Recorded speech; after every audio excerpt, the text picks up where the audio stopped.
You, John Fitzgerald Kennedy, do solemnly swear I, John Fitzgerald Kennedy, do solemnly swear that you will faithfully execute the office of President of the United States that I will faithfully execute the office of President of the United States and will, to the best of your ability, and will, to the best of my ability, preserve, protect, and defend the Constitution of the United States. preserve, protect, and defend the Constitution of the United States. So help you God. So help me God.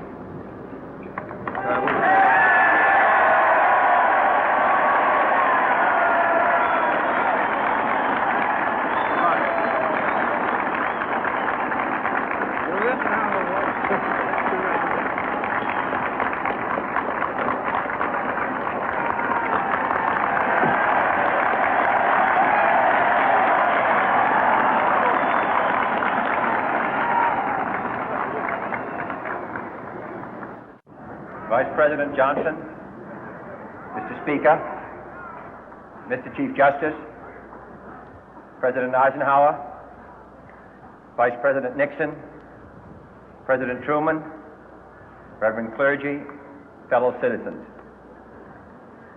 We observe today not a victory of party, but a celebration of freedom, symbolizing an end as well as a beginning, signifying renewal as well as change.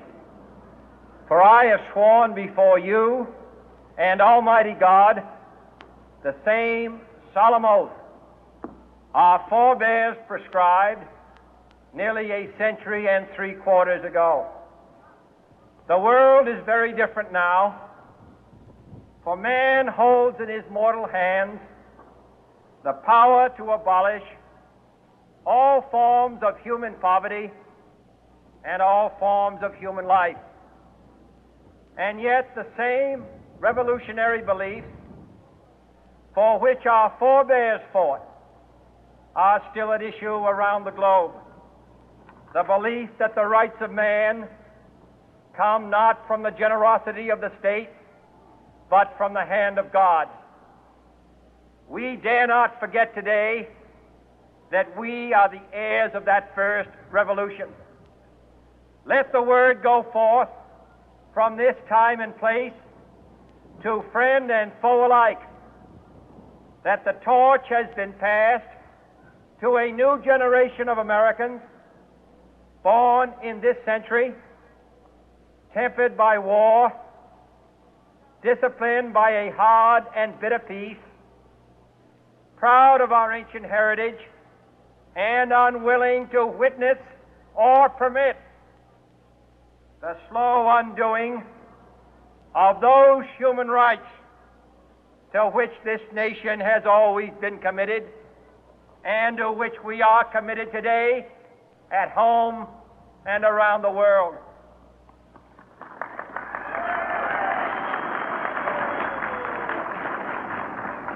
Let every nation know, whether it wishes us well or ill, that we shall pay any price, bear any burden, meet any hardship, support any friend, oppose any foe to assure the survival and the success of liberty.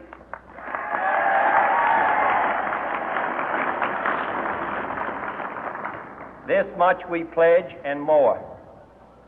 To those old allies whose cultural and spiritual origins we share, we pledge the loyalty of faithful friends. United, there is little we cannot do in a host of cooperative ventures. Divided, there is little we can do, for we dare not meet a powerful challenge at odds and split asunder. To those new states whom we welcome to the ranks of the free, we pledge our word that one form of colonial control shall not have passed away merely to be replaced by a far more iron tyranny. We shall not always expect to find them supporting our view, but we shall always hope to find them strongly supporting their own freedom, and to remember that in the past, those who foolishly sought power by riding the back of the tiger ended up inside.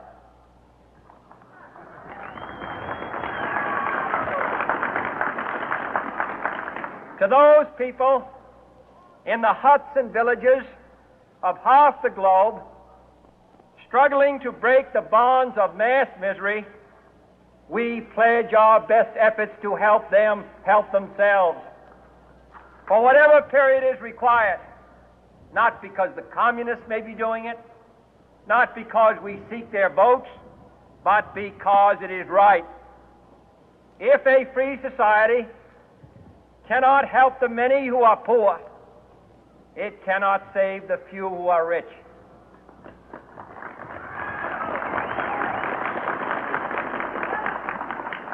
To our sister republics south of our border, we offer a special pledge to convert our good words into good deeds, in a new alliance for progress, to assist free men and free governments in casting off the chains of poverty. But this peaceful revolution of hope cannot become the prey of hostile powers. Let all our neighbors know that we shall join with them to oppose aggression or subversion anywhere in the Americas. And let every other power know that this hemisphere intends to remain the master of its own house.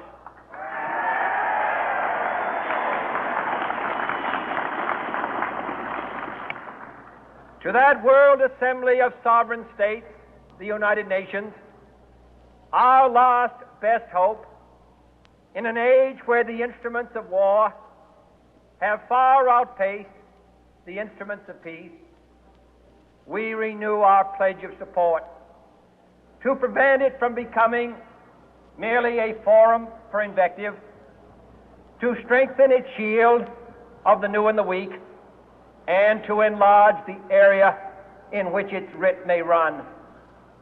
Finally, to those nations who would make themselves our adversary, we offer not a pledge, but a request that both sides begin anew the quest for peace. Before the dark powers of destruction, unleashed by science, engulf all humanity in planned or accidental self-destruction, we dare not tempt them with weakness, for only when our arms are sufficient beyond doubt can we be certain beyond doubt that they will never be employed. But neither can two great and powerful groups of nations take comfort from our present course, both sides overburdened by the cost of modern weapons, both rightly alarmed by the steady spread of the deadly atom, yet both racing to alter that uncertain balance of terror that stays the hand of mankind's final war. So let us begin anew, remembering on both sides that civility is not a sign of weakness, and sincerity is always subject to proof. Let us never negotiate out of fear, but let us never fear to negotiate.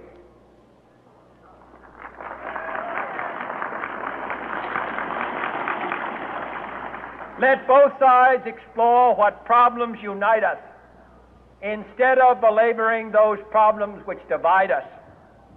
Let both sides, for the first time, formulate serious and precise proposals for the inspection and control of arms, and bring the absolute power to destroy other nations under the absolute control of all nations.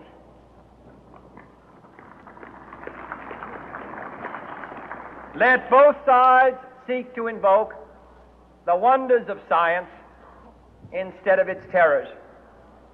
Together, let us explore the stars, conquer the deserts, eradicate disease, tap the ocean depth, and encourage the arts and commerce.